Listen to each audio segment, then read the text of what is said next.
நிறையா பேர் என்ன பண்ணிட்டாங்கன்னா, இந்த அஷ்டமாதிபதியை வச்சு ரொம்ப விளையாடிட்டாங்க அப்படின்றது தான் உண்மை. ஸோ அப்போ இந்த அஷ்டமாதிபதி வந்து நல்லது செய்யணும்னு நினைக்கிறவங்க எல்லாருமே பொதுவாக வந்து எட்டுக்குடி முருகனை போய் வழிபாடு பண்ணிட்டு வரும்போது அந்த பயம், அந்த பதட்டம் இது எல்லாமே நீங்கி அவங்களுக்கு வந்து மைண்டுக்குள்ளார ஒரு ரிலாக்ஸேஷன் பிறக்க ஆரம்பிச்சிடும். ஒன்று. ரெண்டாவது விஷயம், வசதி இருக்கிறவங்க அப்படிங்கிறவங்க வந்து இந்த அஷ்டமாதிபதின்னு சொல்லிட்டேன். அப்போ அந்த எட்டுக்குடி முருகன் அப்படிங்கிறவருக்கு வந்து வேல் வாங்கி தானமாக உண்டியலில் செலுத்தலாம். ஒன்று.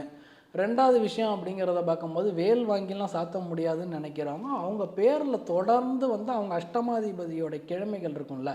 இப்போ வந்து மேஷமாக எடுத்துக்கிட்டோம்னா அஷ்டமாதிபதி செவ்வாயாவே வருவார். அந்த அஷ்டமாதிபதி எந்த கிரகமோ, இப்போ அஷ்டமாதிபதி வந்து சூரியனாக இருக்காருன்ட்டு வச்சுக்கோங்க, ஞாயிற்றுக்கிழமை. அஷ்டமாதிபதி சந்திரனாக இருக்காருன்னா திங்கக்கிழமை. அஷ்டமாதிபதி வந்து புதனாக இருக்காருன்னா புதன்கிழமை. அஷ்டமாதிபதி வந்து செவ்வாயாக இருக்காருன்னா செவ்வாய்க்கிழமை. அஷ்டமாதிபதி குருவாக இருக்காருன்னா வியாழக்கிழமை. அஷ்டமாதிபதியே வந்து இவங்களுக்கு வந்து சுக்கிரன் அப்படிங்கிறவராக வந்தாருன்னா இவங்களுக்கு வந்து வெள்ளிக்கிழமை.